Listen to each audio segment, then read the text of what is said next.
उन्होंने जैन धर्म की स्थापना करी, जैन धर्म को चलाया। वो जैन धर्म के तीर्थ गुरु कहलाते हैं। वो हमारी भागवत में है। उन्हीं के बेटा हुए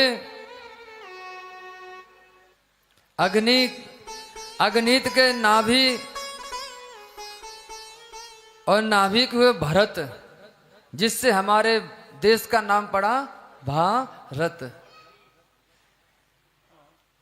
वो भरत जी ने देखा कि मेरे पिताजी इतने त्यागी हैं, इतने सब कुछ है, और मैं संसार में फंस गया। देखो एक बात तो पक्की मानना, जो आप लोग कर रहे हो ना, ये आपके बच्चों में संस्कार आएंगे, इसे कोई नहीं रोक सकता। और ऋषभदेव तो बहुत बड़े भगत सन्यासी हो गए, धर्म को चलाया, लेकिन बेटा संसार में फंस गया। फिर एक दिन मन में गिलानी आई कि देखो मेरे पिताजी इतने भक्त थे भगवान के, और मैं संसार में। मन में बैराग आया, उन्होंने भी राजगद्दी छोड़ दी, सब कुछ छोड़ दिया, और जानते कहां पहुंचे? नेपाल में।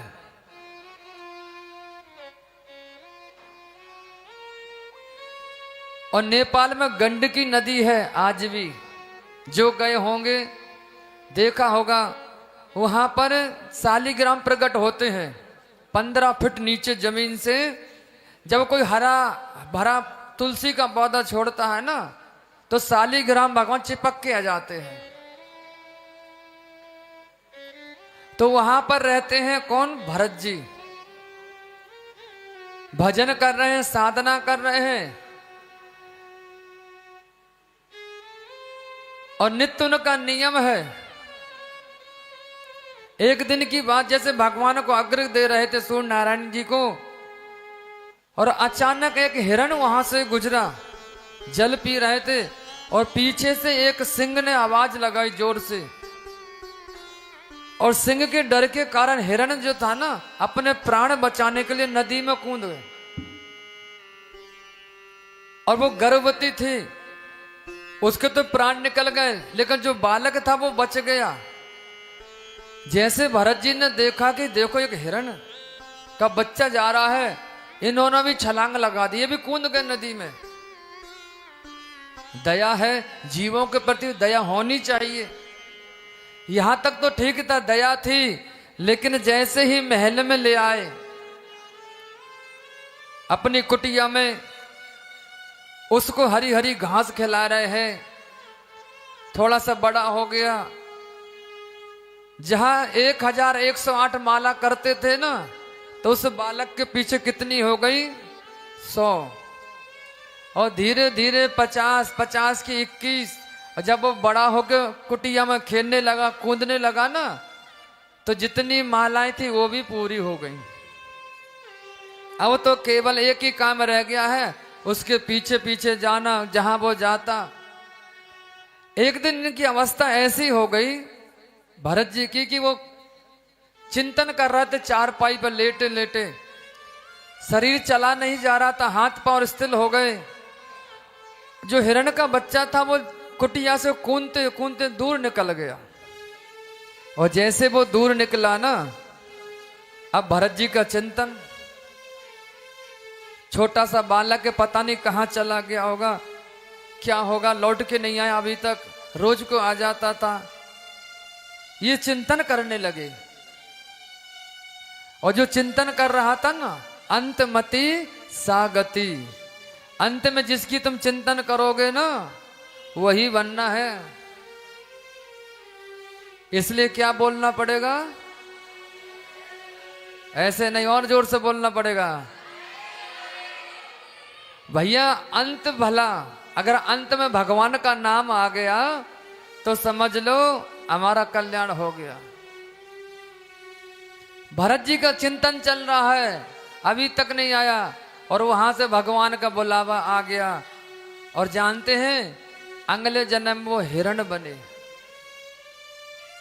और उसी जगह के बने, उसी जंगल में कुटिया के आसपास घूमते रहते हैं। लेकिन भजन था, साधना थी, स्मृति बनी रही कि मैंने पिछले जन्म में क्या था, एक राजा का बेटा था और हिरण से मोह करने के बाद अब हिरण बन गया। अपने आप को गलानी दे रहे हैं, घृणा कर रहे हैं, हरी भरी घास खा रहे हैं, जंगल में भटक रहे हैं, कह रहे देखो कहां भजनानंदी संत आज हिरण बन के डोल रहे हैं। और उन्होंने जानते हैं उसी समय उस नदी में बाढ़ आई और वो भी बहते चले जा रहे थे, प्राण निकल गए। तीसरा जन्म हुआ ब्राह्मण के यहां और तीसरे जन्म में एक ही बात है, उनके पिता ने कहा बेटा गायत्री का मंत्र याद कर लो। लेकिन भरत जी को याद है कि मैंने पिछले जन्म में ऐसा किया था, इस बार मौन होकर रहूंगा, किसी से कुछ बोलूंगा नहीं।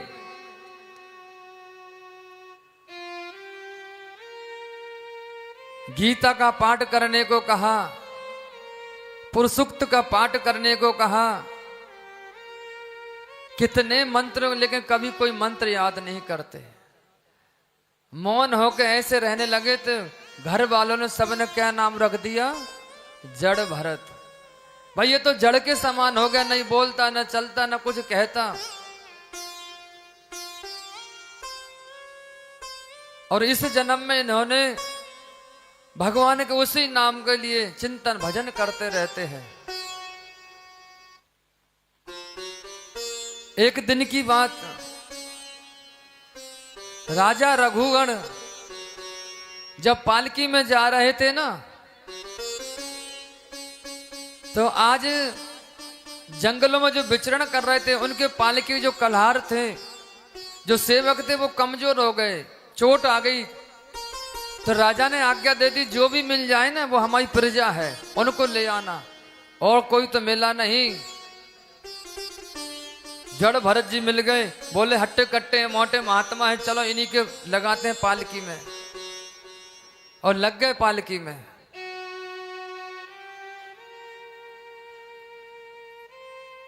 लेकिन जैसे ही राजा ने देखा कि पालकी अच्छे से नहीं चल रही है और ऐसे अपशब्द कहे, तो आज जड़ भरत बोले और एक बार ऐसे बोले कि कल्याण ही कर दिया।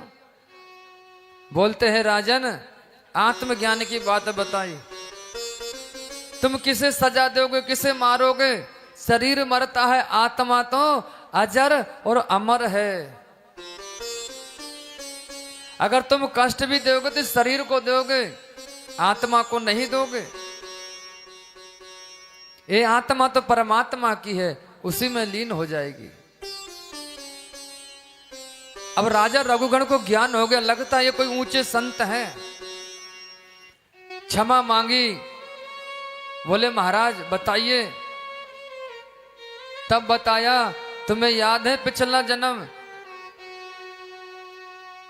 बोले नहीं।